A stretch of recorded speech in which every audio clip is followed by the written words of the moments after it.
Hi guys, it's Christina here. Just trying to give an update on how things have been for me. I've just come back from the US. I've come back, it's about a week since I've come back, or a week and a half. I came back sick, so I had a bit of a chest infection, so it's taken me a while to get around to actually updating on how I went. Um, I had a really good time. It was good to meet all the ladies that went and chat with them. Cried with many of them. Spent hours awake at night chatting with them. So I didn't get much sleep and I didn't eat very well. So hence I came back sick. And of course, all of the bugs and things like that that are floating around in those aeroplanes. My goodness, it was a long flight. The 15 hours on the flight was really horrendous. I was so glad when I got on the flight from Sydney or Melbourne to home, which was 45 minutes. It was like blink and you miss it compared to the 15 hours of the international flight. Um, I remember when I posted, if you're on my Facebook page, I posted the day that I got on the planes, what it was like, and so on. If you listen to my other vlogs, I was talking about how I was concerned that I might not fit on the aeroplane seats and it would be squashy and um, yeah, it wouldn't be very pleasant. And I didn't want to be that person that um, people sit on the plane and go, "Oh, I hope she's not sitting next to me." Well, the first flight that I got on, I fit. I was so ecstatic. And it was such a sigh of relief because I just sat down and plugged my belt in and I didn't need an extender and I didn't need anything else and I fit. Oh, I was so happy. Um, so I shared a message on my Facebook page that I fit. It was really good. My next flight, my international flight, was really good as well. The lady that I was sitting next to, she'd had a back injury in a car accident, and because of that, they had booked the two seats in between us to stay open because she needed space to move and shift around. She couldn't be in the one spot um, for the whole time. So yeah, I got lots of space on that flight and actually managed to get a little bit of sleep. Not much because it was still daytime when I got on that flight. Um, Yeah, and she was really lovely. We chatted. She was moving back to America. Someone had blessed her with an air ticket to take herself and her cats back home. Um, and yeah, so we chatted about that because, of course, I was only on the plane because people had given me money to be able to go over to the conference. And so it was kind of destined that we would sit together and chat and we cried. Tears started there. Tears started on that flight and then they sort of continued for the rest of the conference and until I got home and then there were more tears because I was feeling unwell. Um, yeah, the flight home was not so good. I was right in the middle of the three seater, and both people were not going to give up their armrest. There was an armrest on either side of me, and they were both having it. So it was not a very comfortable flight home because there wasn't room to move, and you have to coordinate going to the toilet with the people next to you. And um, yeah, it wasn't too bad though. They didn't snore, and they were nice people. Um, they just wanted all the space.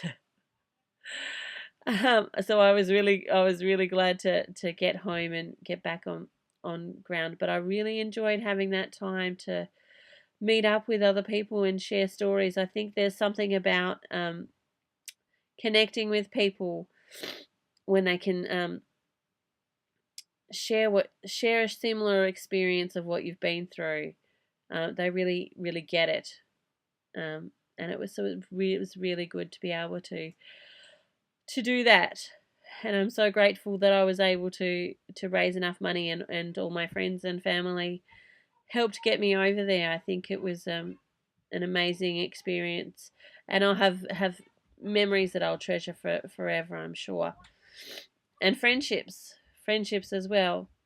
Um, yeah, so I came back sick, and because of that, I think that really dramatically affected my weight when I came back. I had put on 3 kilos while I was away. But I very quickly dropped those 3 kilos, and so for that reason, I think it was mostly due to the illness that I had put on that weight, from with inflammation and so on. I haven't yet measured myself. I will measure myself probably a bit later this week, um, as I do a rounding up of my round 2 post, and I'll do a full measurement of like a full write up of how much I lost and how many centimeters and all of that sort of stuff, and I'll get that ready for the blog. So when I do that, I'll probably do a final measure up and see how I've gone. But I did quickly drop 2.2 kilos when I came back over the week, without trying. I was not eating particularly healthily. I was consciously trying to eat some really good foods like the camu, and like kefir and all sorts of other probiotics to help get myself back up, and salads and things. But because I wasn't well, I wasn't able to cook a lot either. So it was, some of it was like, have a couple, 2 good meals a day, and then one was just a quick, easy meal, maybe even from a takeaway shop, just to get us through because I was really sick, and I still, you could probably hear a little bit of my voice still. So it's taken me a while to get back, and I probably today's been the best day so far, and tomorrow is when I'm going to start cleaning up after the aftermath of it, because I've got a really messy house with things everywhere. I don't think there's 1 inch of my place right now that does not need cleaning, so it's going to take me a while. But I think because of the traveling as well, it's really given me that itchy feet of wanting to get rid of a lot of things. I noticed, I was talking recently, and I just, if you've read my blog, you would have seen that I posted about, I'm sick of cleaning up after things that we don't even really want. Like, we have so many things in our house and in our lives that we use maybe once or twice a year, or not even that. It just kind of sits there, or we're never going to use it again. Or it could be, like, for example, our books in our bookshelf. We have so many books, and there's only a few of them that we really, really love and we don't want to part with. But the others are just kind of there, and they don't get read. They just get picked up every day because the little ones go along and pull them out. So I want to get rid of all of that excess stuff in our lives. We're getting rid of the excess weight. I want to get rid of the excess stuff. I want to make room in my life for enjoying it. I don't want to be spending time being cranky because the house is a mess. And most of the stuff that's a mess are things that we don't need. They're not, improving our lives at all. So that's my goal at the moment, is to go through my house and get rid of all the excess stuff. I mean, I look in my pantry or my pot cupboard, for example, and there's probably 3 or 4 main pots that I use all the time. Everything else just sits there collecting dust and getting in the way. So why do I even have it? That's what I say anyway. Get rid of it. We don't need this rubbish in our lives. Let it be useful for someone else. Oh, gosh, there was a show while I was, the last 2 days I was in the US, I was too sick to really leave my hotel room. So I stayed there and I kind of watched shows. There was one show called Risking It All, and it's about families who have pretty much packed up their whole houses, gotten rid of everything, and then they move out into the country. But not just, like, they don't just move into a house, they have to build the house. They live in tents and they have to build everything from scratch, and they have to spend time together and sort it all out. So it was very exciting, and it kind of made me reminisce from the times when we were living in a tent, traveling around Tassie and exploring, and just, everything that we had fit into our trailer. And it was simple. I only did washing twice a week, and I had 4 kids and I was pregnant.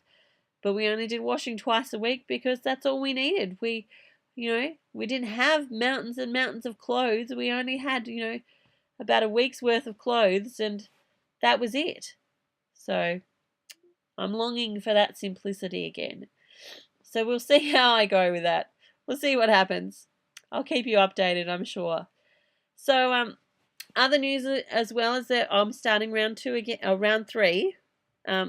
in January 2nd. I may even start. Yeah, no, I'll keep it January 2nd. So please feel free to join me. I've started a group. If you want to join that group, send me a message. I'll give you the link. I'll be sharing the group a few times on my from Life Support to Life Facebook page, so you can have that opportunity to jump in and join me in that. Even if you just want to watch and support, you can do that too. But it's your opportunity to get support from me. While I'm going through the round, I'm happy to share some thoughts, and if you are struggling or if you are doing really well, I'm happy to hear both. So if you want that opportunity, jump into that group and get ready for January 2nd. I'm looking forward to that. I'm looking forward to hopefully this round. My goal is for this round is to get off another 10 kilos. So hopefully that will bring me down to my under my hospital weight, that which is a kind of a marker for me, that weight that I came out of hospital at. So I'm looking forward to that, and we'll see if I get there. I've had some really interesting experiences, but this post has gone way too long, so I'm gonna say goodbye now. I look forward to hearing from you. Leave me a message. Tell me how you're going. Yeah. Okay. Bye.